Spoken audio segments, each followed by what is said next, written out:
The morning sun cast long shadows over Camp Pendleton's training grounds.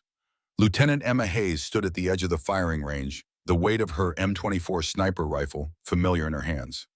At 29, she was smaller than most of the recruits around her, standing just 5'4", with a slender, athletic build that made her look more like a college track star than someone who had already served with distinction in Afghanistan. Her dark hair was pulled back in a regulation bun, her brown eyes scanning the targets downrange with practiced focus. The California heat pressed down on the concrete training area, but Emma barely noticed it. She had endured far worse during her tours overseas. This was day one of the Advanced Military Arts Program, an intensive course designed to develop elite combat specialists in the post-9/11 military landscape. Emma was one of only 3 women in a group of 35 participants, and she could already feel the sideways glances and whispered comments from some of the men. She loaded her rifle with mechanical precision, her movements economical and practiced. The firing range fell silent as she took her position. Master Sergeant Williams, the primary instructor, stood several yards behind her with a stopwatch. "When ready, Lieutenant," he said. Emma took a deep breath, settled her heart rate, and began. The rifle cracked 17 times in rapid succession, each shot finding its target with devastating accuracy. Distances varied from 400 to 800 yards, moving from left to right across the range. Captain Richard Miller, a Gulf War veteran serving as assistant instructor, checked his watch and shook his head in disbelief. 4 minutes, 12 seconds, he announced. "She just broke my record by 43 seconds. Williams reviewed the targets through his spotting scope. 17 hits, 17 targets. Clean shots, all center mass or head. He turned to the gathered participants. "That, ladies and gentlemen, is what we're looking for in this program." Emma shouldered her rifle and stepped back from the firing line, ignoring the mix of impressed and skeptical looks from the other trainees.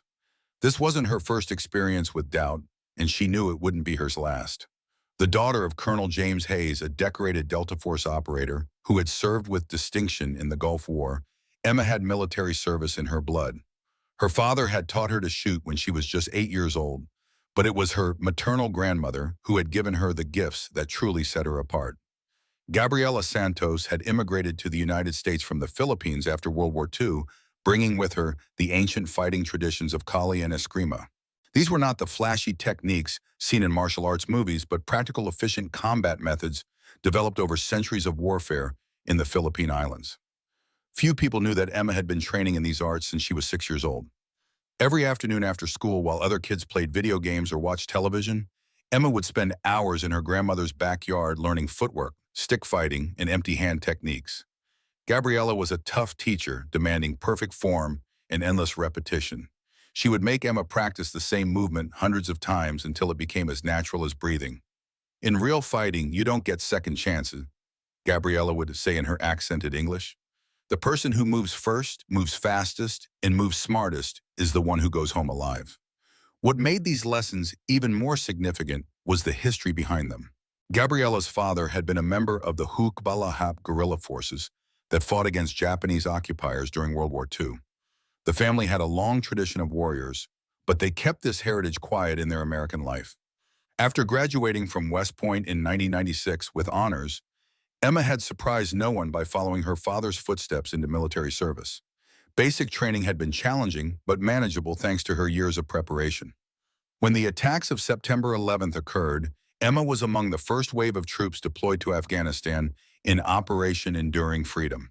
It was there that she had first put her grandmother's teachings to use in actual combat, though the details of that incident remain classified. What was known was that Emma had saved her entire squad during a Taliban ambush, but the specific methods she employed had been redacted from official reports. Now, as she stood on the training grounds of Camp Pendleton, Emma had volunteered for this advanced program. She wanted to learn more to test herself against the best the military had to offer. The Advanced Military Arts Program was legendary for its intensity and effectiveness. Only the most dedicated and skilled personnel were accepted. Master Sergeant William Iron Bill Davis called the group to attention. He was a massive man standing 6'3" with shoulders like granite slabs. The scars on his face and hands told stories of battles across 3 decades, from Panama to Somalia to Afghanistan. His steel gray eyes evaluated each trainee with the cold precision of a combat veteran who had seen it all. Listen up, Davis began, his voice carrying across the training area without needing to shout.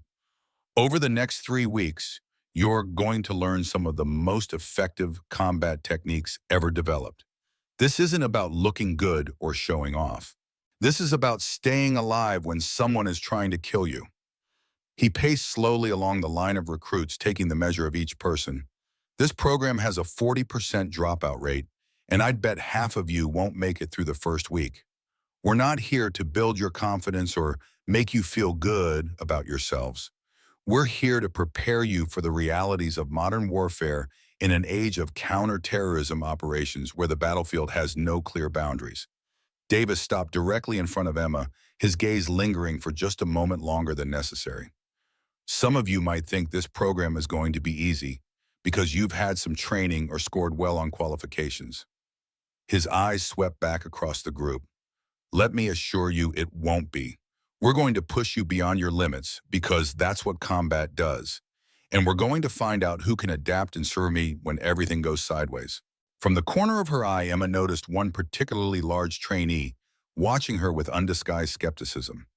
Captain Michael Reynolds was well known in military circles, a former Army Ranger who had seen action in Panama, Kosovo, and Afghanistan. He stood 6'2", weighed around 220 pounds of solid muscle, and carried himself with the confident swagger of a man accustomed to being the alpha in any room. Reynolds had been part of the infamous Gothic Serpent operation in Mogadishu, Somalia, the Black Hawk Down incident that had claimed the lives of 19 American soldiers.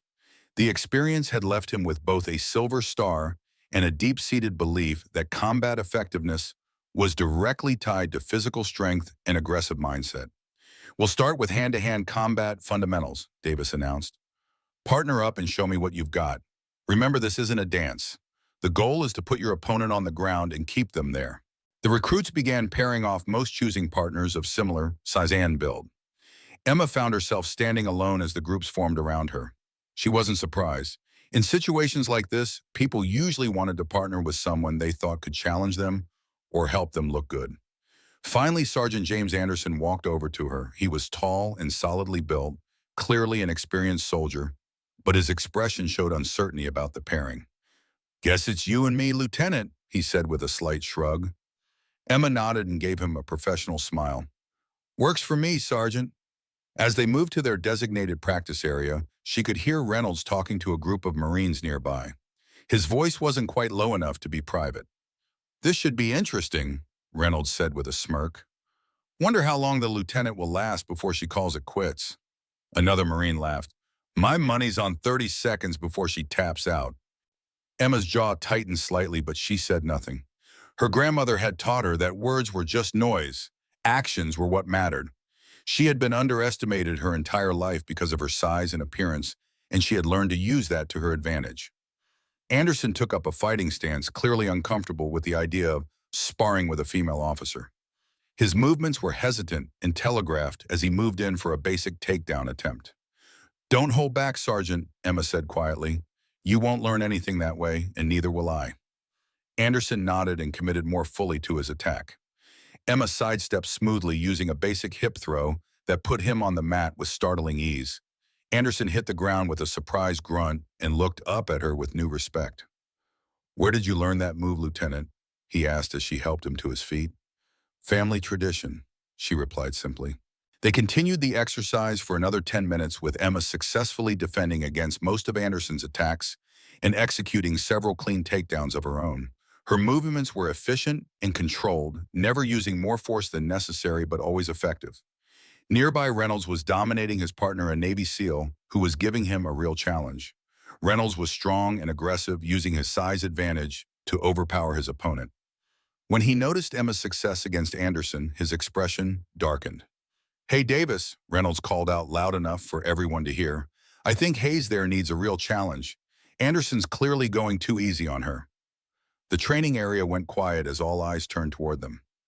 Master Sergeant Davis walked over and observed their training for a moment. "You having trouble with the exercise, Captain?" Davis asked Reynolds. "No, Sergeant," Reynolds replied with a slight smile. "But I don't think the lieutenant is getting proper training partnered with someone who's pulling his punches. Maybe she should work with someone more appropriate for her skill level." The implication was clear and insulting. Reynolds was suggesting that Emma needed to be treated with kid gloves, that she couldn't handle training with a real opponent.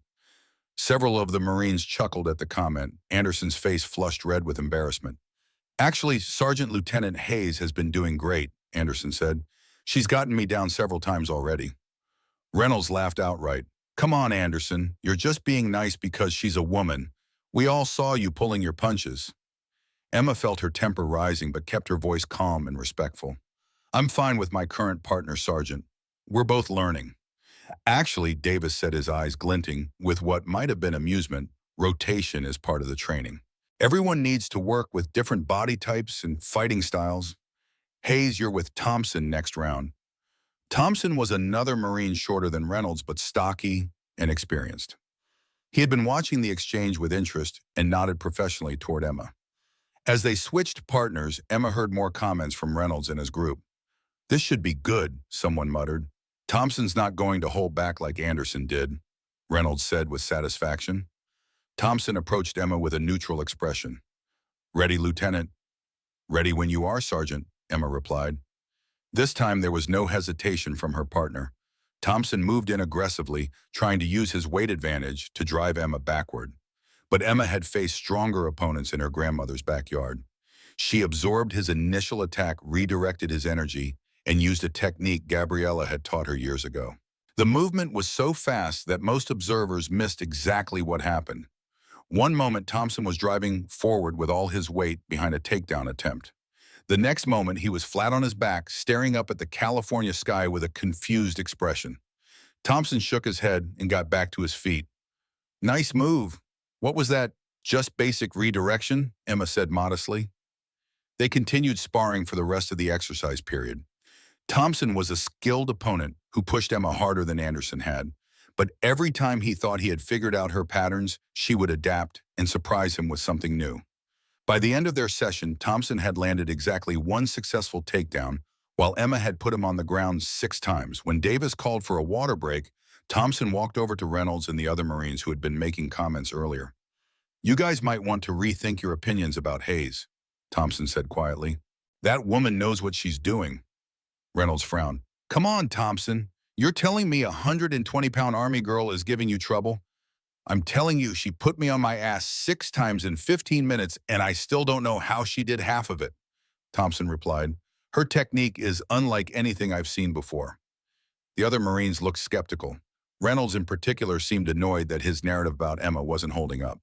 During the break, Emma sat apart from the main group, drinking water and reviewing the morning's training in her mind. She could hear snippets of conversation from the Marines, some of whom were now debating whether Thompson had been going easy on her too. There's no way she's that good, one of them insisted. Thompson's just being nice because she's Army and he doesn't want to cause problems. Yeah, Reynolds agreed. I bet if she went up against a real Marine in a serious match, she'd fold in 30 seconds. Anderson, who had been listening to this conversation, walked over to where Emma was sitting. Don't let them get to you, he said quietly.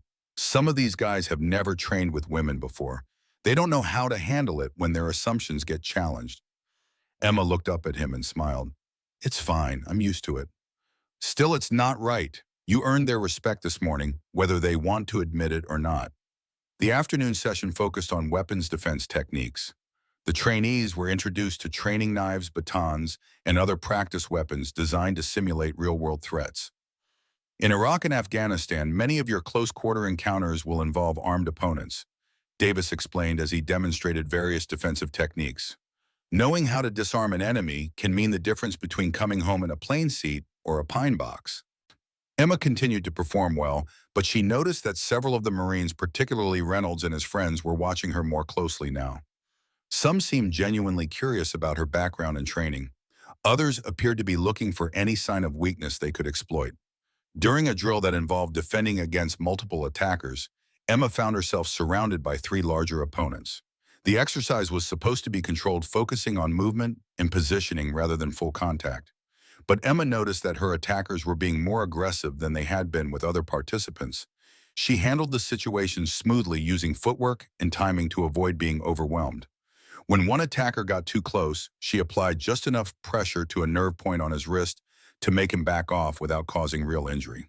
By the end of the first day, word was spreading quietly through the group that the small army officer was not what she appeared to be. Some of the participants were impressed and curious. Others, particularly Reynolds and his circle of friends, seemed determined to prove that her success was just beginner's luck. As the recruits prepared to leave the training ground, Reynolds made one final comment loud enough for Emma to hear. "Don't worry, Hayes. Tomorrow we start the real training. Hope you get plenty of rest tonight because you're going to need it." That evening, Emma sat alone in her temporary quarters, her body sore from the day's exertions. She pulled out her phone and dialed a familiar number. "Lola," she said when her grandmother answered, using the Filipino term of endearment. "How are you feeling today?" "Better than yesterday, worse than tomorrow," Gabriella replied with her characteristic humor. "How was your first day of the special training?" Emma switched to a mix of Spanish and Tagalog languages she and her grandmother often used for private conversations. "Some of them don't think I belong here," she said, "especially one captain, a former ranger. He's made it his mission to prove I'm not good enough." Gabriella's weathered face showed concern even through the small phone screen. "Did you show them what you can do?" "A little. I didn't want to reveal too much on the first day." Her grandmother's eyes hardened. "Then show them what a Hayes woman is made of. But remember, child, the strongest steel is forged in the hottest fire. Let them underestimate you until the moment it matters most." After ending the call, Emma spent an hour meditating, focusing her mind and preparing herself for the challenges ahead. She knew that Reynolds would escalate his attempts to undermine her. Men like him couldn't tolerate having their worldview challenged, especially by someone they considered inferior. But Emma also knew something Reynolds didn't. This wasn't her first test, nor would it be her last. In Afghanistan, she had faced far worse than an arrogant captain with something to prove. The second morning dawned clear and hot. The trainees assembled on the parade ground where Master Sergeant Davis waited for them. Next to him stood a man Emma recognized immediately from her father's military photographs, Colonel Frank Martinez, one of the program's founders and a legendary Special Forces operator. "Good morning," Colonel Martinez began. "I'm here to observe today's training and evaluate the program's effectiveness. Sergeant Davis tells me we have an exceptional group this cycle." His eyes moved across the assembled trainees, lingering briefly on Emma. There was no recognition in his gaze, but something in his expression suggested interest. "Today's focus will be on advanced defensive techniques," Davis announced. "We'll be working with training knives and batons. The goal is to learn how to neutralize an armed opponent without sustaining injury yourself." The group was divided into pairs for the first exercise. Emma wasn't surprised when she found herself paired with Reynolds. "Looks like it's you and me, Lieutenant," Reynolds said with a cold smile. "Hope you're ready." Emma said he met his gaze evenly. "As you always, Captain." Davis demonstrated the proper technique for disarming an opponent with a knife, emphasizing control and positioning rather than strength. "Remember, this is controlled training," he warned as he handed out rubber training knives. "The goal is to learn the technique, not prove anything." Reynolds gripped the rubber blade and faced Emma across the training mat. His stance was aggressive, and Emma could see in his eyes that he wasn't planning to make this easy for her. "Ready?" Davis asked. Emma nodded, settling into a balanced stance that looked casual, but would allow her to move quickly in any direction. Reynolds came at her with more speed and aggression than the demonstration had shown. Instead of the controlled attack they had practiced, he drove forward with real intent, trying to overwhelm her with his size and strength. But Emma had been defending against knife attacks since she was 10 years old. Her grandmother had used everything from wooden training blades to actual kitchen knives, with the edges dulled to teach her proper respect for edged weapons. Reynolds' attack, though aggressive, was straightforward and predictable. Emma stepped offline from his attack, her hands moving with practiced precision. She caught his wrist, applied pressure to a specific nerve point that Gabriella had taught her, and used Reynolds' own momentum to send him stumbling past her. The training knife clattered to the ground. The entire sequence took less than 2 seconds. Reynolds spun around, his face red with embarrassment and anger. "You got lucky." "Good technique, Hayes," Davis observed. "Clean disarm, good footwork." He turned to Reynolds. "Remember that power without control is just wasted energy, Captain." They reset and tried again. This time Reynolds was even more aggressive, clearly frustrated by his first failure. But the result was the same. Emma's movements were efficient and precise, always seeming to be exactly where she needed to be at exactly the right time. After Reynolds' fourth failed attempt, Thompson stepped forward. Maybe I should try being the attacker now. No, Reynolds had said firmly. I'm not done. There was an ugly tone in his voice now that made several other trainees stop their own training to watch. Davis also noticed the change in atmosphere. Captain Reynolds, the purpose of this exercise is to learn not to dominate your training partner, Davis said with a warning in his tone. I understand that, Sergeant Bush, Reynolds replied, his jaw tight with suppressed anger. But I think Hayes might be getting overconfident. In real combat, her opponent won't be using training weapons. It was a thinly veiled threat, and everyone present understood it. Emma felt her pulse quicken slightly, not from fear, but from anticipation. She had dealt with bullies before, and Reynolds was following a very predictable pattern. One more round, Davis decided, then we rotate. This time Reynolds didn't even pretend to follow the training protocol. He came at Emma with everything he had, trying to use his superior reach and weight to overpower her before she could react. Emma had been expecting this. Instead of using the defensive techniques they had been practicing, she fell back on what her grandmother had taught her about real knife fighting. She moved like water flowing around Reynolds' attack while her hands found the pressure points on his arm that would temporarily disable his grip. Reynolds found himself flat on his back with his own training weapon pressed against his throat. Emma's knee was on his chest, and her free hand was positioned where she could have struck several vital points if this had been a real fight. The silence that followed was deafening. Excellent control, Hayes, Davis said quietly, though his expression showed surprise. Though that last technique wasn't from our manual. Where did you learn that? Emma released Reynolds and helped him to his feet. My grandmother taught me some additional methods, Sergeant. Reynolds got up slowly, his face a mask of humiliation and rage. He said nothing, but the look he gave Emma promised that this wasn't over. Colonel Martinez, who had been observing silently, made a note in a small book he carried. His expression remained neutral, but there was a new interest in his eyes as he watched Emma return to her position. The rest of the day's training passed without further incident, but Emma could feel the shift in the group's dynamics. Word of what had happened at the knife defense station spread quickly through the recruits. Some were impressed, others were skeptical, and a few seemed almost hostile. During the evening meal, Emma sat with Anderson and a Navy corpsman named Rodriguez, who had become something like allies over the past 2 days. At the table across from them, Reynolds was holding court with 5 other Marines speaking in low, angry tones.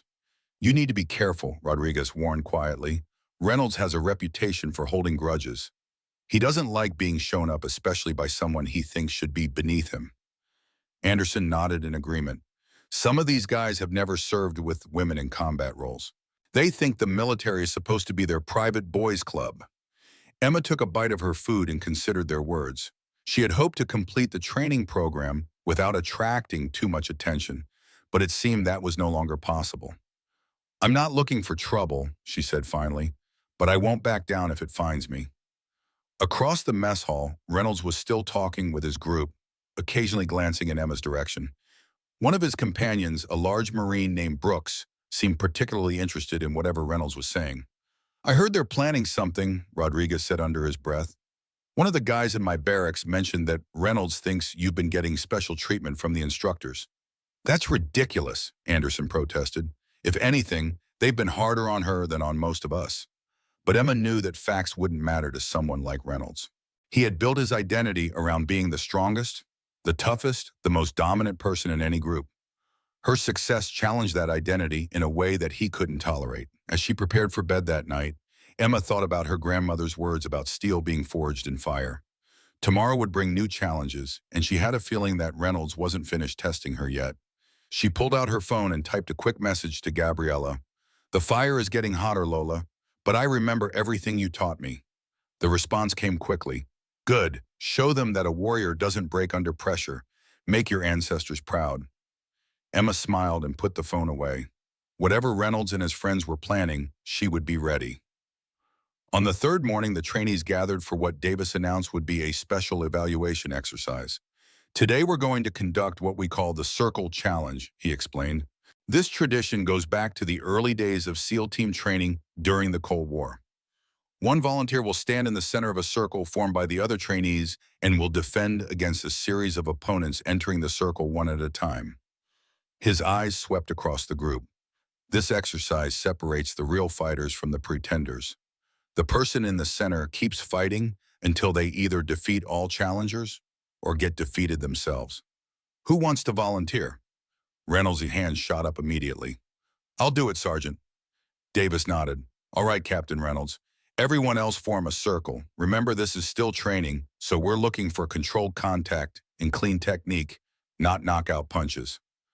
Reynolds moved to the center of the circle with obvious satisfaction. He had been waiting for an opportunity like this, a chance to reassert his dominance in front of the entire group. One by one, he faced the other trainees who entered the circle to challenge him. To his credit, Reynolds was a skilled fighter. He defeated Anderson cleanly, overwhelmed Rodriguez with superior strength, and outmaneuvered two other Army personnel.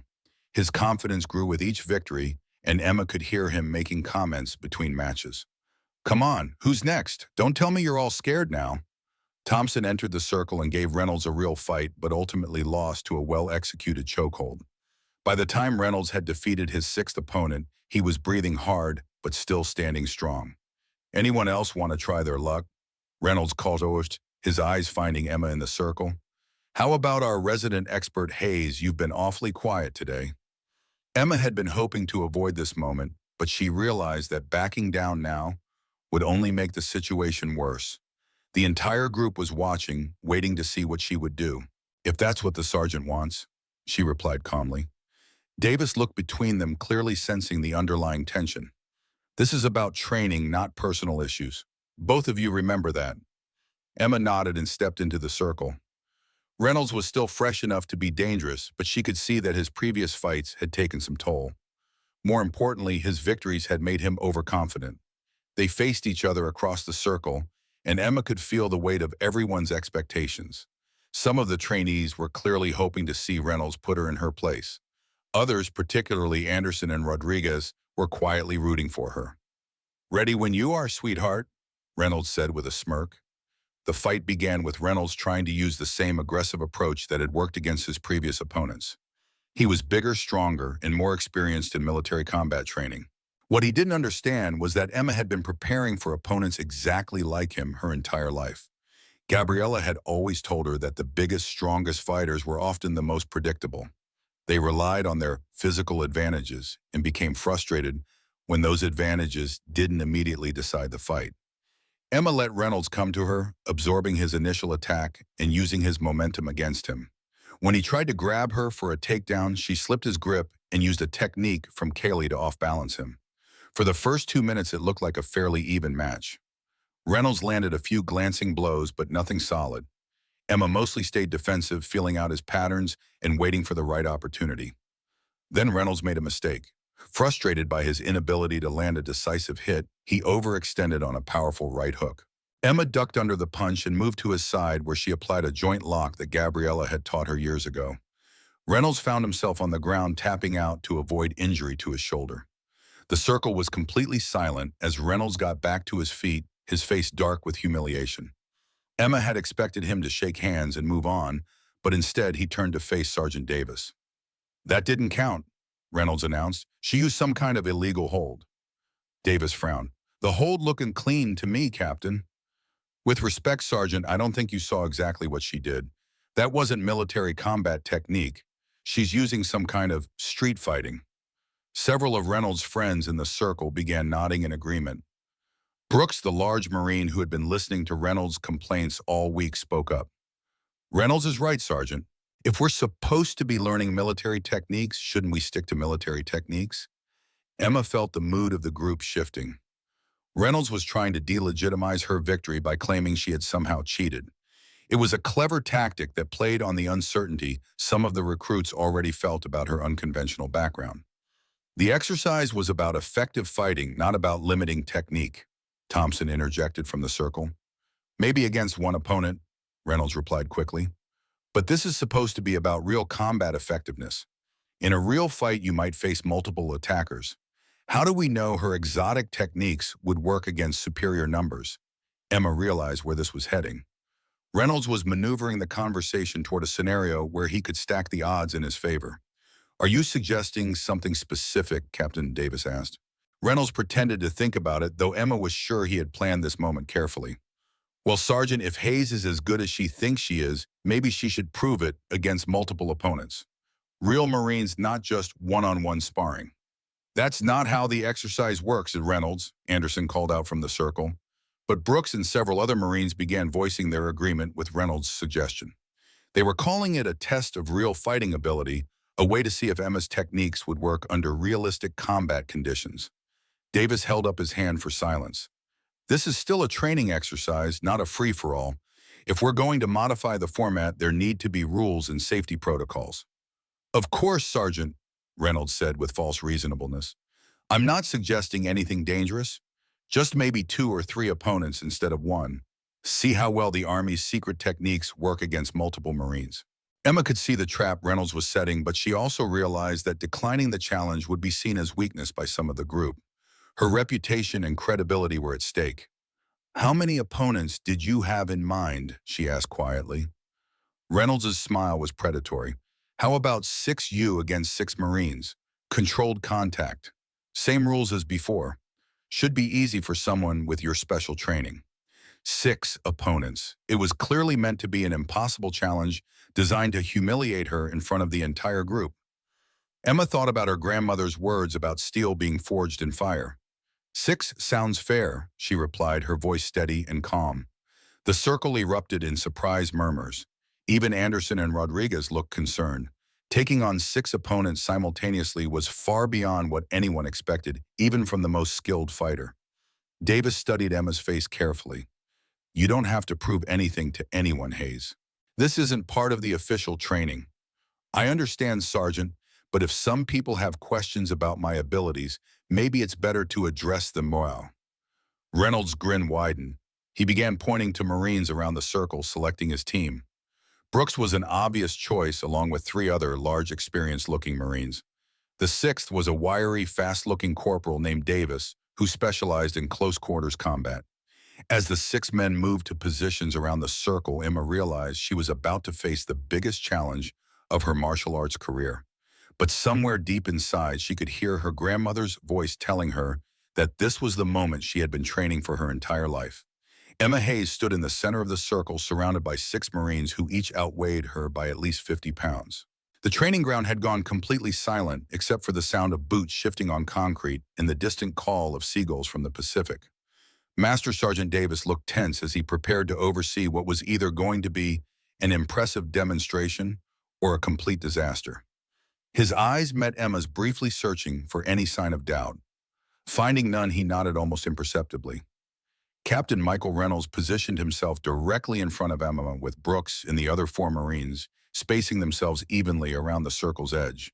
They looked confident, almost casual, as if the outcome was already decided. Last chance to back out, Hayes? Reynolds called out, bouncing slightly on the balls of his feet. No shame in admitting when you're outmatched. Emma didn't respond verbally. Instead, she closed her eyes for just a moment and let her grandmother's training flow through her memory. Gabriella had taught her that fighting multiple opponents wasn't about matching their strength or speed. It was about timing, positioning, and using their numbers against them. The key Mija Gabriella had explained during one of their evening training sessions years ago is never to fight 6 people. You fight one person 6 times, but so quickly that the others cannot react. Emma opened her eyes and settled into a stance that none of the Marines recognized. It wasn't the rigid, powerful postures they had learned in their military training. Instead, she looked relaxed, almost casual, with her weight evenly distributed and her hands hanging loose at her sides. Fighters ready, Davis called out. The 6 Marines tensed, preparing to rush her simultaneously. Begin. What happened next would be talked about at Camp Pendleton for years afterward. Reynolds and Brooks charged straight at Emma from opposite sides, trying to overwhelm her with a coordinated attack. The other 4 Marines moved in more cautiously, planning to grab her once the first 2 had her engaged. But Emma didn't wait for them to reach her. Instead, she moved forward and slightly to her right, directly toward Brooks. Her sudden movement surprised him, as most people would have tried to back away from 6 attackers as not advance toward them. As Brooks reached for her, Emma dropped low and swept his legs with a technique called Seiko that her grandmother had shown her countless times. Brooks went down hard, and Emma used his falling body as a shield between herself and Reynolds' attack. Reynolds, unable to stop his momentum, collided with his own teammate. For just a moment, two of the six Marines were tangled up together on the ground. But Emma was already moving. She flowed like water between the remaining four Marines, never staying in one place long enough for them to coordinate an attack. When Corporal Davis tried to grab her from behind, she struck a pressure point on his wrist that made his hand go numb, then used his own forward momentum to send him stumbling into another Marine. The watching trainees were mesmerized. Emma's movements were unlike anything they had seen in their military training. She seemed to anticipate each attack before it happened, always positioning herself where she could deal with one opponent while using the other's positions against them. Master Sergeant Davis watched with growing amazement. In 30 years of military service, including time with SEAL Team 6, he had never seen anyone move quite like this. It reminded him of something he had witnessed once during a joint operation in the Philippines in the mid-1980s when an elderly local had taken down four armed insurgents in the blink of an eye. Corporal Mitchell, one of Reynolds' selected Marines, managed to get close enough to attempt a bear hug from behind. Emma felt him approaching and performed a technique Gabriella called gunting, a simultaneous strike and escape that left Mitchell grabbing empty air while she slipped to his side. Before Mitchell could recover, Emma applied brief pressure to a nerve cluster in his neck. It was a technique that would cause temporary disorientation without permanent damage, but Mitchell dropped to his knees, unable to maintain his balance. 3 down, 3 to go. Reynolds had untangled himself from Brooks and was back on his feet, angrier than ever. He came at Emma with everything he had, throwing punches with bad intentions. But Emma had been studying Reynolds' fighting patterns for days. She knew he telegraphed his attacks and relied too heavily on his reach advantage.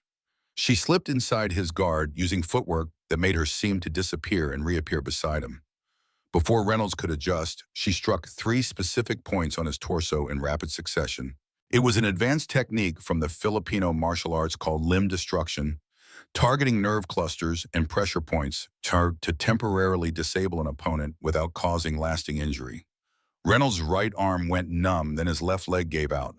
He found himself sitting on the ground, completely unable to understand what had just happened to him. His face flushed red with a mixture of pain, confusion, and humiliation.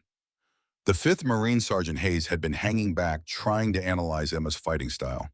He was the most experienced of the 6 and had realized that rushing in blindly would only get him defeated like the others. When Emma turned toward him, he was ready with a more cautious, technical approach. Hayes was a skilled boxer who had won several military competitions. He moved in with good footwork and crisp punches, trying to keep Emma at range, where his longer reach would be an advantage. But Gabriella had taught Emma to fight opponents exactly like Hayes. She used angles and timing to get inside his guard, then applied a technique called trapping hands that made it impossible for him to throw effective punches. Within seconds, Hayes found his own arms tied up and his balance compromised. A gentle push sent him to the ground, more confused than hurt. That left only Brooks, who had gotten back to his feet and was now approaching with much more caution than he had shown at the beginning. He had watched Emma defeat 5 Marines in less than 2 minutes, and he was beginning to understand that he was facing something far beyond ordinary military combat training. "What the hell are you?" Brooks asked, circling her slowly. Emma didn't answer. She could see the fear in his eyes now, the realization that everything he thought he knew about fighting had just been turned upside down. Brooks tried a wrestling approach, using his size and strength to get Emma to the ground, where he hoped to neutralize her speed and technique. But Emma had spent years learning how to fight larger, stronger opponents. She used his own weight and momentum against him, applying a technique that her grandmother had called flowing water. Brooks found himself airborne, flipping through the air before landing hard on his back. Emma had barely seemed to touch him, but somehow she had redirected all of his power and sent him flying. The entire training ground was dead silent. 6 Marines, all of them skilled fighters and experienced warriors, were sitting or lying on the ground around Emma. She stood in the center of the circle, breathing heavily, her uniform damp with sweat, looking calm but clearly feeling the physical toll of the encounter. A small cut had opened above her right eye, where she had caught an elbow, and she could feel the beginning of bruises forming on her arms and ribs. The whole encounter had taken less than 3 minutes. Sergeant Davis was the first to find his voice. "What in the hell was that, Lieutenant?" Emma looked around at the 6 defeated Marines, most of whom were staring at her with expressions of shock and disbelief. Reynolds was trying to get feeling back in his arm, while Brooks was still lying on his back, staring up at the sky. Filipino martial arts sergeant, Emma replied quietly. My grandmother taught me. The circle of watching trainees began to murmur among themselves. Some were asking questions about what they had just witnessed. Others were helping the defeated Marines back to their feet. Anderson was grinning from ear to ear. That was incredible, Hayes, he said. I've never seen anything like that. Rodriguez nodded in amazement. 6 against 1, and it wasn't even close. But Emma's attention was focused on Reynolds, who was finally managing to stand up.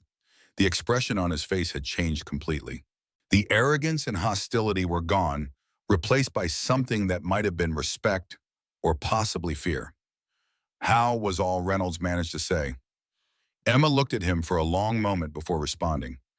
You assumed that because I was smaller and different, I must be weaker. But strength isn't just about size, and fighting isn't just about aggression.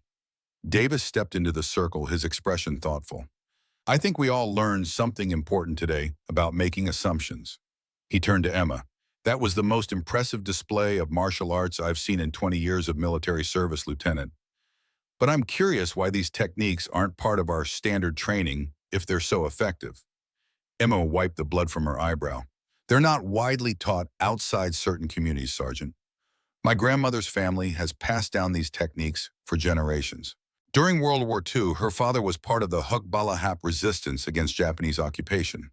They worked with American forces, but they kept their fighting methods private. Davis nodded. I've heard stories.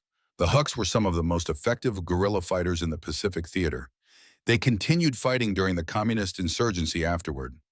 He turned to address the entire group. This is exactly why this program exists, people. There are fighting systems and knowledge from around the world that we can learn from. No single tradition has all the answers. As the group began to disperse for the lunch break, Emma noticed that the entire dynamic had shifted. The trainees who had been watching her with suspicion or dismissiveness were now looking at her with genuine respect. Even some of Reynolds' closest friends were approaching her to ask questions about her training. But as she headed toward the mess hall, Emma felt a hand on her shoulder. She turned to find Reynolds standing there, his face uncharacteristically uncertain. Lieutenant Hayes, he began, his voice quieter than usual. That was impressive. I've never seen anyone fight like that. Emma waited, sensing there was more. Reynolds struggled for words.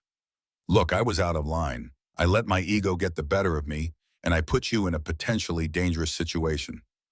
That wasn't professional. No, it wasn't, Emma agreed, her tone neutral. I lost 2 of my best friends in Mogadishu. Reynolds continued, his eyes distant for a moment. We were outnumbered, outgunned, and some of the guys weren't prepared for that level of combat. Ever since then, I've been, I don't know, obsessed with making sure everyone around me is tough enough. I guess I thought that meant they had to be like me. Emma's expression softened slightly. Combat changes us all, Captain. I've lost people too. Reynolds nodded. Anyway, I wanted to say I was wrong about you. And I'm sorry. He extended his hand. After a brief hesitation, Emma took it. Fresh start, she asked. Fresh start, Reynolds agreed. As they entered the mess hall together, a subtle shift occurred in the group dynamics. The invisible lines that had divided the trainees began to blur and reorganize. Emma found herself sitting at a table with both Anderson and Rodriguez, but also with Brooks and 2 other Marines who had previously been firmly in Reynolds' camp. So these Filipino techniques, Brooks began, they actually work against multiple opponents. I always thought that was movie stuff. They do, Emma replied, but it takes years of training, and it's not about fighting 6 people at once. It's about positioning yourself so you're only fighting one at a time and using the other's positions and movements against them. Could you teach some of that? One of the other Marines asked. I could show you some basics, Emma said. But my grandmother would be a better teacher. She's been practicing since she was 5 years old. The conversation flowed easily through lunch, focusing on combat techniques and experiences rather than divisions or differences. Reynolds sat at another table, occasionally glancing over with an expression that mixed curiosity with something that might have been regret. After lunch, the trainees gathered for the afternoon session. Master Sergeant Davis stood at the front with Colonel Martinez, who had apparently been observing the morning's events with interest. This morning's demonstration, Davis began, provided a perfect introduction to this afternoon's topic, adaptive combat methods. The battlefield of the 21st century is not like anything we've trained for before. In Iraq and Afghanistan, you'll face enemies who don't fight conventionally. They use techniques and tactics that may be unfamiliar to you, often drawn from their own cultural traditions. WWII Colonel Martinez stepped forward. Lieutenant Hayes showed us something valuable today. Knowledge and skill can overcome physical advantages if applied correctly. This is particularly important as we develop specialized units for counterterrorism operations around the world. He scanned the group. The Advanced Military Arts Program was created specifically to identify and incorporate effective fighting methods from diverse traditions. Lieutenant Hayes, would you be willing to demonstrate some basic principles of the Filipino systems for the group? Emma was surprised but nodded her agreement. Yes, sir. For the next hour, Emma demonstrated fundamental concepts from Kali and Eskrima, focusing on footwork angles of attack and using an opponent's force against them. The trainees paired off to practice with Emma, moving among them to offer guidance and corrections. To her surprise, Reynolds approached her during a break in the practice. The way you redirected Brooks during the circle exercise, he said. Could you show me that again? Emma demonstrated the flowing water technique, slowly explaining the principles behind it. Reynolds attempted it several times, his forehead furrowed in concentration. It's counterintuitive, he muttered. My instinct is to resist force with force. That works when you're stronger, Emma replied. But when you're not, you need to be smarter about how you use energy. Reynolds nodded thoughtfully. In Mogadishu, we were the stronger force, but we still lost people. Maybe if we'd been more adaptable. He trailed off, then attempted the technique again. This time his movement was smoother, more fluid. Better, Emma said. By the end of the day, the atmosphere in the training group had transformed. The rigid hierarchy that had placed Reynolds at the table and viewed Emma with suspicion had given way to a more collaborative environment where everyone recognized they had something to learn. As the trainees prepared to leave the training ground, Davis approached Emma. A word, Lieutenant, he asked, gesturing for her to follow him to a quieter area. When they were alone, Davis spoke frankly. I've been reviewing your service record. There's an incident in Afghanistan that caught my attention. A Taliban ambush near Kandahar in 2002. Your squad was surrounded, but somehow you all made it out with minimal casualties. The details are redacted. Emma maintained a neutral expression. It was a difficult situation, Sergeant. I bet it was, Davis said. And I'm betting you used some of those techniques we saw today, didn't you? After a moment, Emma nodded. Yes. And the higher-ups classified it because they didn't understand what they were seeing, Davis concluded. Too many officers get nervous when confronted with things outside standard doctrine. Emma didn't confirm or deny this assessment. Davis continued. Colonel Martinez was impressed today. He's been pushing for expansion of this program, incorporating more diverse combat methods. He thinks you could be valuable to that effort. I'm just here to complete the training, Sergeant. Maybe, but consider this. How many lives could be saved if these techniques were more widely taught? How many soldiers might come home who otherwise wouldn't? The question lingered in Emma's mind as she returned to her quarters that evening. She called her grandmother again, this time using video. They know now, Emma told her in Tagalog, about the fighting arts. I had to show them today. Gabriella's weathered face showed concern even through the small phone screen. All of it. Not all, Emma assured her. Just enough. Her grandmother studied her for a moment. And how did they respond? Better than I expected. They want to learn. A slow smile spread across Gabriella's face. Perhaps it is time. For generations, our family kept these arts, secret teaching, only those we trusted. But the world changes, Mija. Perhaps now is the time for sharing, rather than hiding. Emma thought about Davis's words regarding the lives that might be saved. They've asked me to demonstrate more techniques tomorrow. Then teach them, Gabriella said firmly. But remember the responsibility that comes with knowledge. These are not just techniques for hurting people. They are about protection, about survival. I'll remember, Emma promised.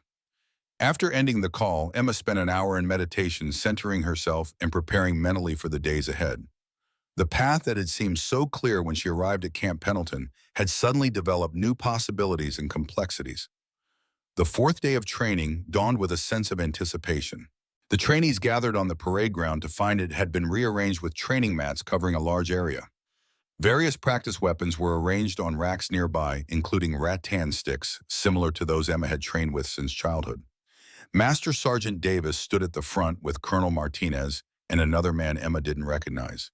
He was older, perhaps in his 60s, with the lean, weathered look of a career special operator. "Good morning," Davis began. "Today we're privileged to have General Robert Carter joining us. General Carter oversees Special Operations Training Development and has a particular interest in our program." The general nodded to the group. "I heard some interesting reports about yesterday's training. I decided to see for myself." Emma felt a flutter of nervousness. General Carter's reputation preceded him. He had been instrumental in modernizing special operations training across all branches of the military and was known for his no-nonsense approach to evaluating new methods. "Lieutenant Hayes," Colonel Martinez called out, "would you join us up front?" Emma stepped forward, maintaining a professional demeanor despite her surprise. Martinez turned to her. "General Carter would like to see a demonstration of the techniques you showed us yesterday. Would you be comfortable with that?" "Yes, sir," Imana replied. "Excellent. And we'll need a volunteer to assist." Martinez scanned the group. "Captain Reynolds." Reynolds seemed surprised but stepped forward. "Yes, sir." The dynamic between Emma and Reynolds had fundamentally changed since yesterday's circle challenge. The hostility was gone, replaced by a cautious respect. As they took positions on the training mat, Emma caught his eye. "Don't worry," she said quietly. "I'll go easy on you this time." Reynolds actually smiled. "Appreciate that, Lieutenant." For the next 30 minutes, Emma demonstrated basic Kelly techniques with Reynolds as her training partner. She showed the fundamental footwork patterns, hand positions, and defensive movements that form the foundation of the Filipino martial arts. Reynolds proved to be a quick study, adapting his movements to match her instructions with increasing fluidity. General Carter watched with intense focus, occasionally asking questions about specific techniques or principles. His expression remained neutral, giving no indication of his thoughts. After the demonstration, Carter approached Emma directly. "That was quite impressive, Lieutenant. How long have you been studying these methods?" "Since I was 6 years old, sir. My grandmother is a master of the Illustrissimo system." Carter nodded thoughtfully. "And yesterday you successfully employed these techniques against 6 opponents simultaneously." "Yes, sir." "Remarkable." Carter turned to Colonel Martinez. "This is exactly the kind of adaptive capability we need to be developing. The enemies we face today don't fight according to our rule book. We need warfighters who can adapt to unexpected situations and overcome superior numbers when necessary." He addressed the entire group. What Lieutenant Hayes demonstrated yesterday wasn't just impressive martial arts. It was a perfect example of the mindset we need to cultivate. Using an opponent's strengths against them, maintaining situational awareness under pressure, and adapting tactics to changing circumstances, these are the skills that save lives on today's battlefields. Carter returned his attention to Emma. "Lieutenant, I'd like you to work with Colonel Martinez after this training program concludes. We're developing specialized combat instruction for forward deployed units, and your expertise could be invaluable." Emma was stunned. "I'm honored, sir, but I'm not an instructor. I'm just a soldier who knows some different techniques." "Sometimes that's exactly what we need," Carter replied. "People who bring different perspectives to the table." He turned to Davis. "Carry on, Sergeant. I'll be observing for the remainder of the day." As Carter stepped back, Davis addressed the group. "Today we'll be working on adaptive response drills. The goal is to develop your ability to react effectively to unexpected attacks and situations. Lieutenant Hayes and Captain Reynolds will demonstrate first." For the rest of the morning, Emma and Reynolds worked together, showing the group various attack scenarios and appropriate responses. What had begun as antagonism between them had transformed into an effective teaching partnership, with Reynolds' conventional military training complementing Emma's more fluid approach. During the lunch break, Emma sat with Rodriguez Anderson and several other trainees who had become friendly over the past few days. The conversation flowed easily, ranging from combat experiences to hometowns and families. "So what's the deal with you and Reynolds now?" Rodriguez asked quietly. "Yesterday he wanted to humiliate you. Today you're teaching together like old friends." Emma shrugged. "Sometimes people just need their perspectives challenged. Reynolds is a good soldier. He just had some fixed ideas about what makes an effective fighter." "Well, you certainly challenged those ideas." Anderson laughed. "I've never seen anyone take down 6 opponents that efficiently." It wasn't as easy as it looked, Emma admitted, rubbing a particularly painful bruise on her ribs. I took some solid hits during that exchange. If it had gone on much longer, the outcome might have been different.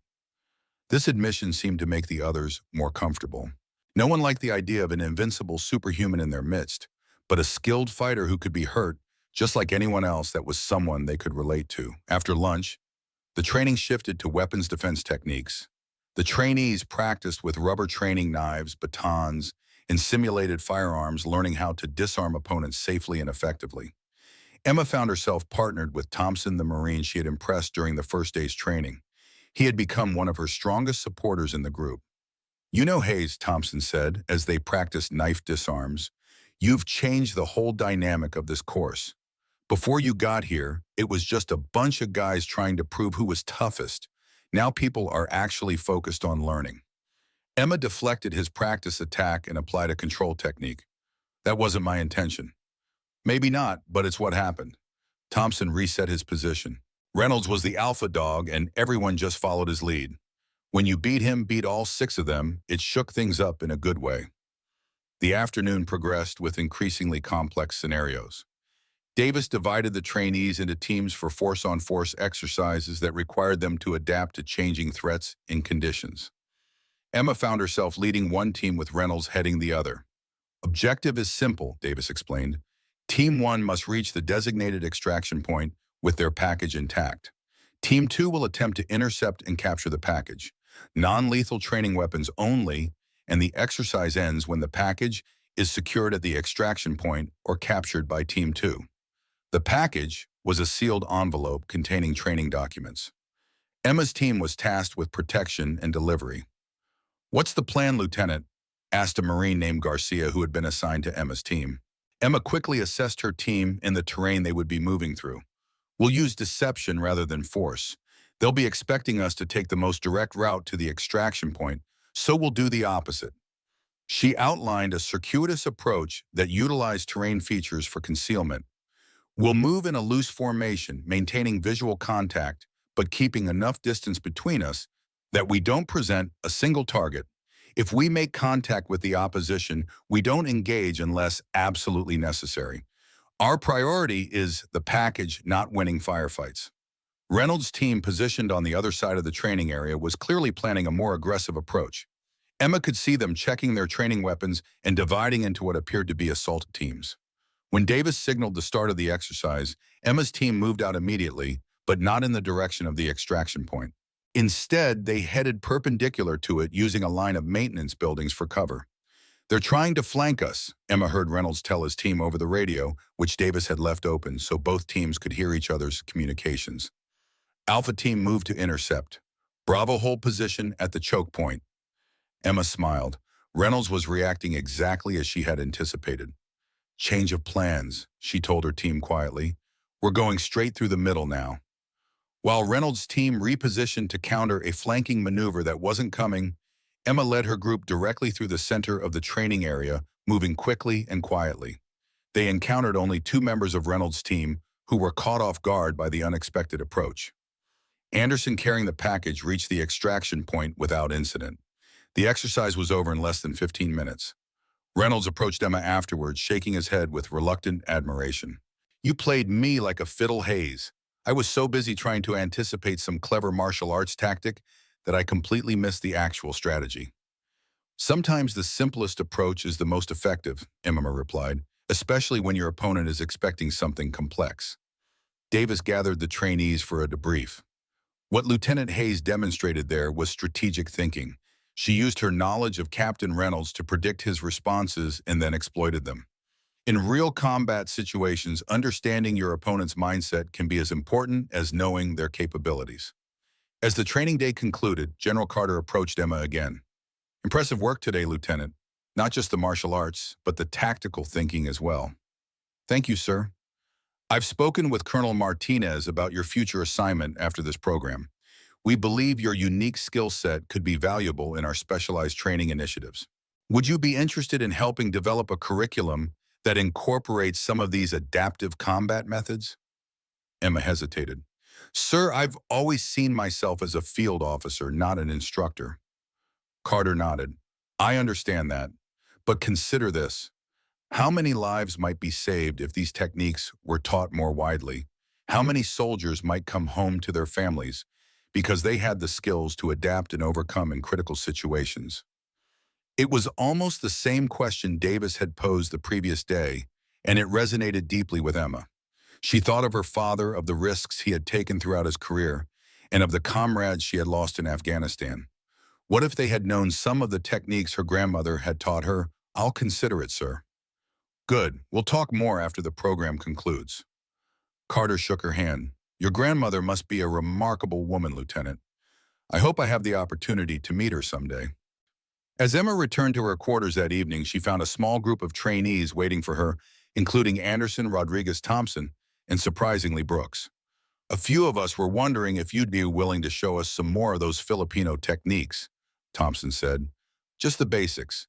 Davis approved it as optional evening training. Emma was touched by the request. Of course, let me change and I'll meet you at the training area in 15 minutes. When she arrived at the designated space, she was surprised to find not just the four who had asked, but nearly half the class, including Reynolds. Word spread, Anderson explained with a grin. Emma spent the next hour showing them fundamental Kali movements, focusing on the core principles rather than specific techniques. The trainees practiced in pairs, their faces concentrated as they attempted to master the unfamiliar motions. Reynolds approached her as the session wound down. I've been thinking about what happened yesterday, he said quietly. The way you handled all six of us. What about it? In Mogadishu, we were outnumbered and surrounded. I lost my two best friends because we couldn't adapt fast enough to the situation. We were trained to fight conventionally, but there was nothing conventional about that day. His eyes were distant with memory. If we'd known some of what you showed us today, maybe things would have been different. Emma understood then that Reynolds' aggressive posturing had been covering something deeper.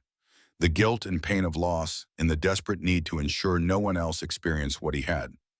It's not too late to learn, she said simply. Reynolds nodded. No, I guess it's not. As the impromptu training session broke up, Emma noticed Davis watching from the doorway. He nodded to her with approval before disappearing back into the night.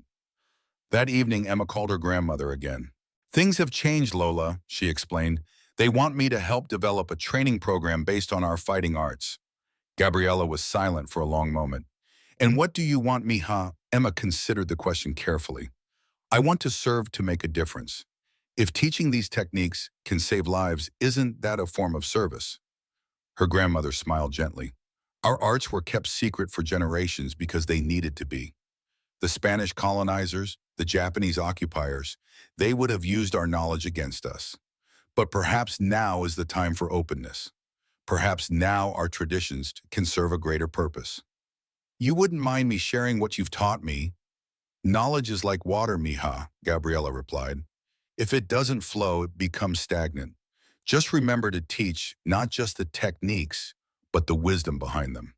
These are not just ways to hurt people, but ways to protect, to serve, to overcome. Emma nodded. I'll remember. As she prepared for bed, Emma reflected on how dramatically the situation had changed in just a few days. She had arrived at Camp Pendleton expecting to enhance her own combat skills, but instead found herself in a position to potentially transform how the military approached close-quarters combat training. What had begun as a test of her abilities had become something far more significant, a bridge between traditions, an opportunity to share knowledge that could save lives. The path ahead was uncertain, but for the first time since Afghanistan, Emma felt a sense of clear purpose. Tomorrow would bring new challenges, but she would face them with the wisdom of her grandmother and the strength of her training. The fire had indeed been hot, but as Gabriella had predicted, the steel of Emma's character had been tempered, rather than broken by the experience. Dawn broke over Camp Pendleton's coastal mountains, painting the training grounds in shades of gold and amber. The fifth day of the Advanced Military Arts program promised to be the most challenging yet. Emma Hayes arrived early, finding Master Sergeant Davis already setting up equipment for the day's exercises. Morning, Lieutenant, Davis nodded, arranging a series of training dummies in a complex pattern. Sleep well.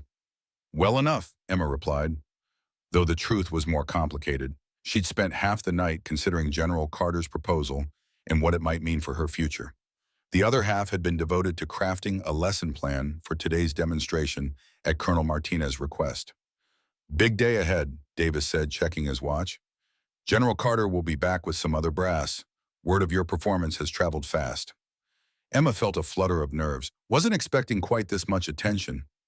Davis paused his work, fixing her with a steady gaze. "That's what happens when you change the game, Lieutenant. People notice." The trainees began arriving in groups, the dynamics notably different from just days ago. Where once there had been clear divisions with Reynolds at the top of a rigid hierarchy, now there were mixed groups engaged in animated discussions. Several nodded respectfully to Emma as they passed. Reynolds arrived last, walking directly to Emma with purpose in his stride. "Morning, Hayes," he said, his demeanor professional but relaxed. "Been thinking about that flowing water technique you showed yesterday. Mind if I run something by you before the session starts?" "Not at all," Emma replied, surprised but pleased by the request. Reynolds demonstrated a modified version of the technique, incorporating elements of his Ranger combat training. "I figured the principle could work with different entry points," he explained, moving through the sequence slowly. Emma watched with genuine interest. "That's actually quite good. You're adapting it to your own body mechanics, which is exactly how it should work." A slight smile crossed Reynolds' face. "Turns out I can learn new tricks after all." Their conversation was interrupted by the arrival of Colonel Martinez, General Carter, and three other high-ranking officers Emma didn't recognize. The trainees quickly assembled in formation. "Good morning," Martinez began. "Today's session will focus on practical applications of adaptive combat methods in current operational environments. Lieutenant Hayes will lead the first demonstration, followed by force-on-force exercises, incorporating the techniques you've been learning." He gestured to the visitors. "Joining General Carter today are Colonel Wilson from Special Operations Command, Major General Thompson from Training and Doctrine Command, and Captain Richards from Naval Special Warfare." Emma felt the weight of expectations settle on her shoulders. These weren't just any officers, they represented the elite training establishments across multiple branches of service. General Carter stepped forward. "Before we begin, I want to emphasize something. What you're learning here isn't just about hand-to-hand combat techniques. It's about adaptive thinking, the ability to overcome superior force through intelligence positioning and leveraging your opponent's energy against them. These principles apply across all aspects of modern warfare, from small unit tactics to strategic planning." He nodded to Emma. "Lieutenant Hayes, you have the floor." Emma moved to the center of the training area, taking a moment to center herself.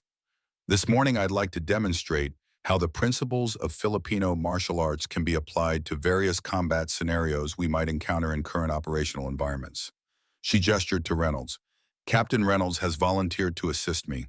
We'll begin with multiple opponent scenarios in confined spaces, similar to room-clearing operations in urban environments." For the next 30 minutes, Emma and Reynolds demonstrated techniques for dealing with multiple attackers in tight quarters. They showed how traditional military methods could be enhanced with concepts from Cayley and Eskrima, controlling angles of approach, creating barriers with available ematics, and using an opponent's momentum to create openings for counterattacks. The visiting officers watched with intense interest, occasionally conferring among themselves. Major General Thompson, in particular, seemed captivated by the demonstrations, his eyes narrowed in concentration as he studied Emma's movements. "Now," Emma continued, "we'll demonstrate applications with standard issue equipment." She and Reynolds donned tactical gear, plate carriers' helmets, and weapon rigs loaded with training equipment. The added weight and restricted movement created new challenges, but Emma showed how the principles could be adapted to accommodate these limitations. "The key," she explained, "is understanding that these techniques aren't rigid forms to be memorized. They're principles to be internalized and applied according to the situation. Adaptability is the core concept." As the demonstration concluded, the trainees broke into enthusiastic applause. Even the visiting officers seemed impressed, with General Carter nodding in apparent approval. "Excellent work, Lieutenant," Martinez said. "Now we'll move to practical exercises. Captain Reynolds will command Blue Force. Lieutenant Hayes will lead Red Force. Objective is to clear and secure the mock village complex while maintaining force integrity." The training area included a small urban warfare simulation site, a collection of concrete structures designed to mimic buildings in Middle Eastern or Central Asian settings. The complex challenge would test not just individual skills, but also unit cohesion and tactical thinking. Rules of engagement that are simple, Davis announced. Non-lethal training weapons only. If you're hit in a limb, that limb is disabled. Torso or head hits mean you're out. Your objective is to secure the central building while minimizing casualties. Emma gathered her team, Anderson Rodriguez Thompson, and 4 others who had shown particular interest in her teaching methods. Reynolds' team consisted of Brooks Davis Mitchell and 4 Marines who specialized in urban warfare. They have the advantage in this environment, Emma told her team as they prepared. They've trained specifically for urban combat, and they know the standard approaches. So what's our play? Anderson asked. Emma smiled. We don't use the standard approaches. Here's what we're going to do. The exercise began with a sharp whistle from Sergeant Davis. Reynolds' team moved quickly to establish defensive positions around the central objective, clearly expecting Emma's force to approach along the main avenues of the mock village. Instead, Emma split her team into pairs, each taking indirect routes through the complex. They moved quietly using the principles of angular displacement she had taught them to minimize exposure while maintaining situational awareness. From his observation position, General Carter watched with growing interest. She's applying the same principles from hand-to-hand combat to small unit tactics, he remarked to Colonel Martinez. Fascinating approach.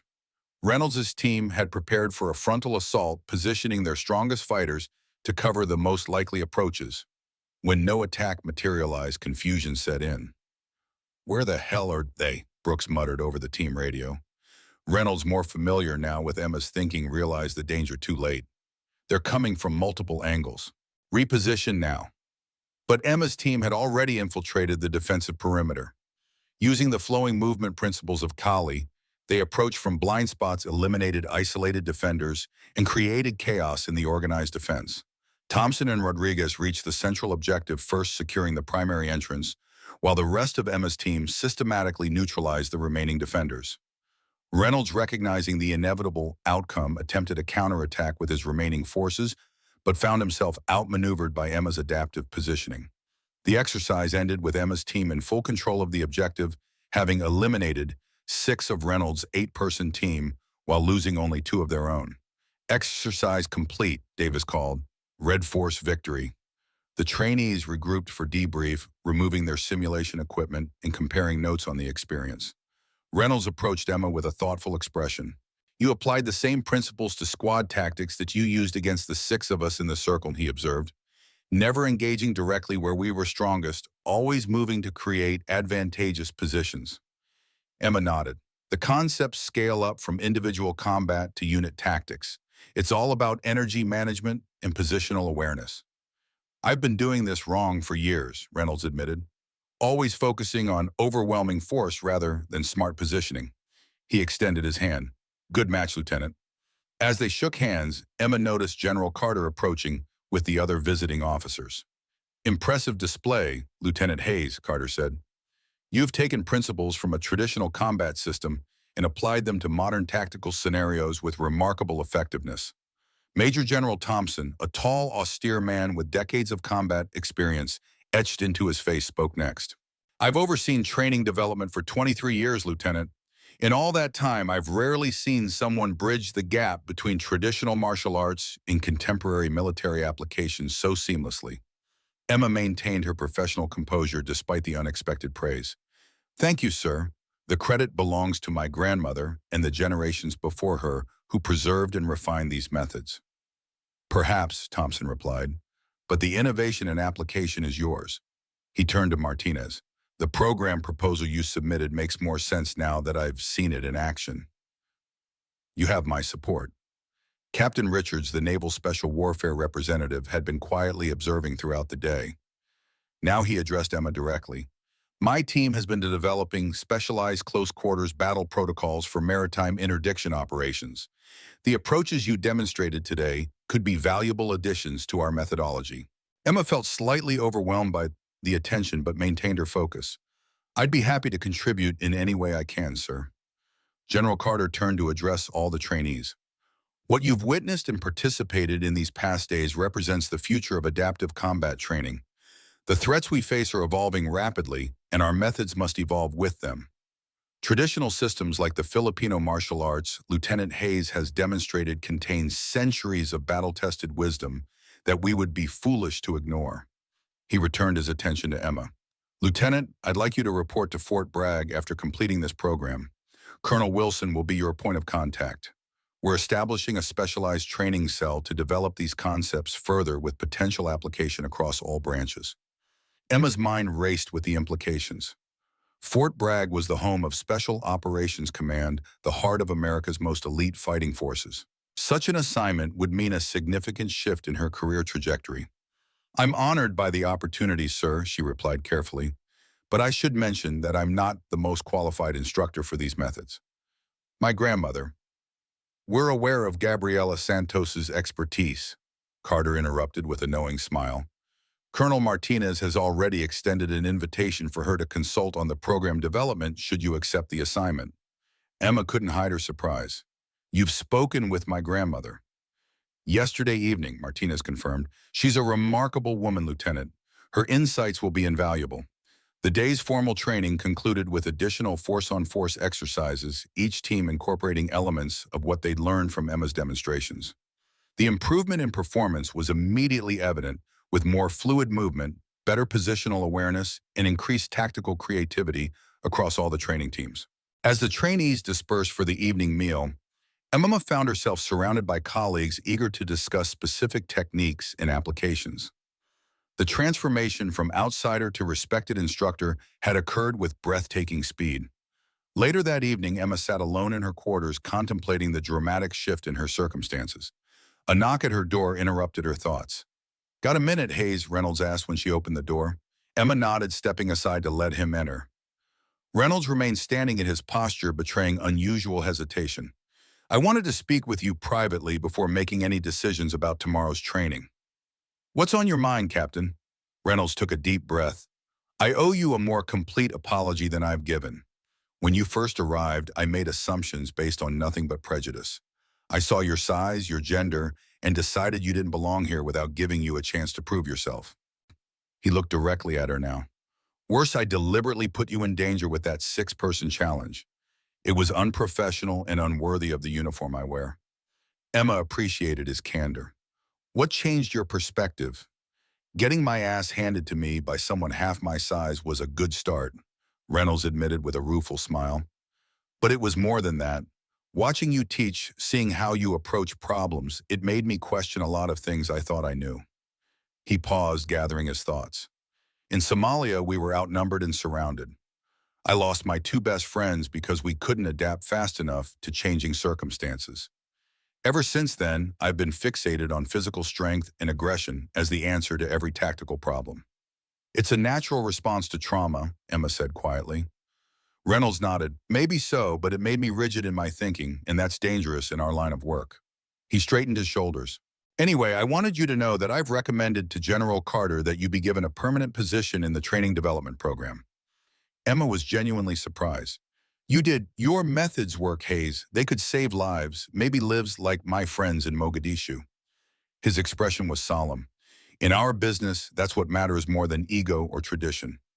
After Reynolds left, Emma called her grandmother. When Gabriela's face appeared on the screen, Emma switched to Tagalog. Is it true you spoke with Colonel Martinez? Gabriela's weathered face creased in a smile. Yes, he was very respectful, very interested in our family's traditions. They want me to help develop a training program at Fort Bragg, Emma explained. They've invited you to consult as well. I know, Gabriela replied.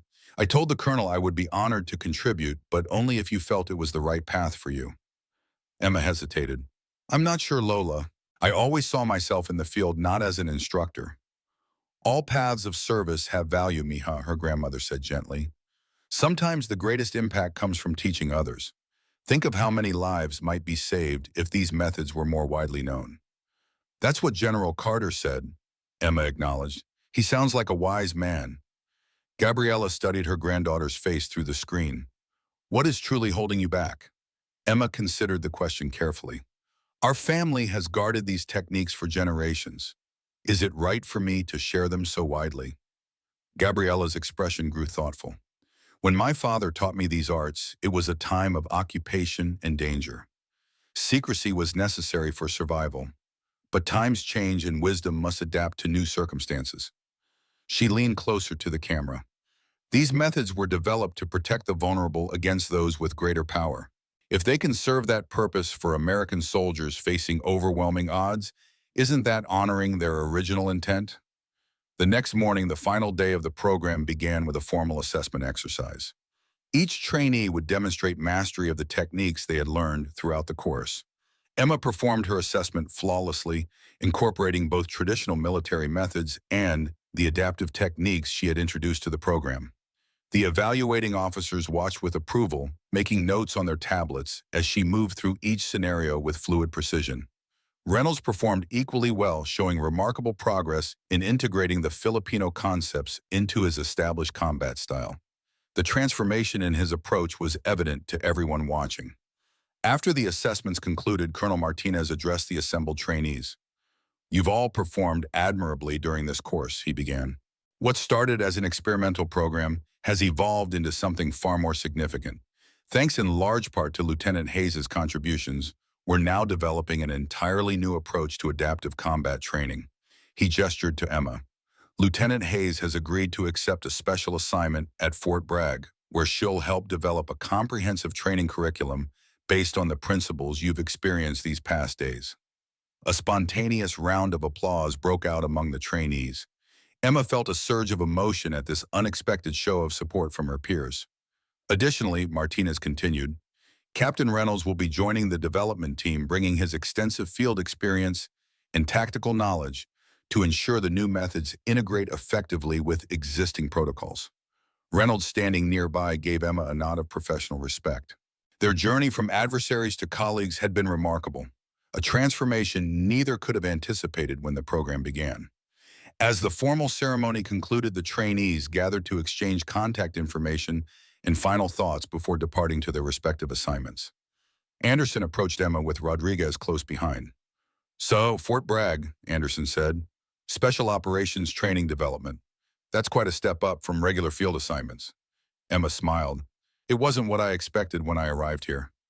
Rodriguez shook his head in amazement. "1 week ago, Reynolds was trying to run you out of the program. Now you're both headed to develop cutting-edge training methods for Special Operations Command. Funny how things work out." "Life rarely follows the path we expect," Emma replied. Later that afternoon, as the trainees began departing Camp Pendleton, Emma found herself standing alone at the edge of the training ground where it had all begun. The sun was setting over the Pacific, casting long shadows across the concrete expanse where she had faced 6 opponents just days earlier. "Quite a view," came General Carter's voice from behind her. Emma turned to find the general approaching, his formal demeanor slightly relaxed now that the official proceedings had concluded. "Yes, sir," she agreed. "California has its charms." Carter stood beside her, gazing out at the ocean. "Your grandmother arrived at Fort Bragg this morning, remarkable woman. She's already offering suggestions for the facility setup." Emma couldn't help smiling at the thought. She doesn't waste time. "A family trait, it seems." Carter turned to face her directly. "I want you to understand the significance of what you've accomplished here, Lieutenant. Military doctrine tends to evolve at a glacial pace, resistant to outside influence. What you've managed to do, introducing ancient Filipino concepts into modern special operations training, represents a paradigm shift that could save countless lives." "I just shared what I knew, sir." "With courage and conviction against significant resistance," Carter corrected her. "That's the kind of leadership we need, people willing to challenge established thinking when better methods exist." He extended his hand. "Your flight to Fort Bragg leaves tomorrow morning. Colonel Wilson will meet you upon arrival. I look forward to seeing what you and your grandmother develop." 6 months later, Emma stood in a state-of-the-art training facility at Fort Bragg, watching as a class of Special Forces candidates moved through drills that combined traditional military techniques with the adaptive principles of Kali and Eskrima. The integration was seamless now, refined through months of development and testing. Reynolds entered the observation room carrying 2 cups of coffee. He handed one to Emma before joining her at the window. "Assessment team just submitted their report," he said. "The units trained in the new protocols are showing a 30% improvement in close quarters effectiveness compared to conventional methods." Emma nodded, sipping her coffee. "The real test will come in actual deployment situations." Early indications are promising. That SEAL team that rotated through last month used some of our techniques during a hostage extradition in Somalia. Commander said it was the difference between success and failure when they were outnumbered 3-1.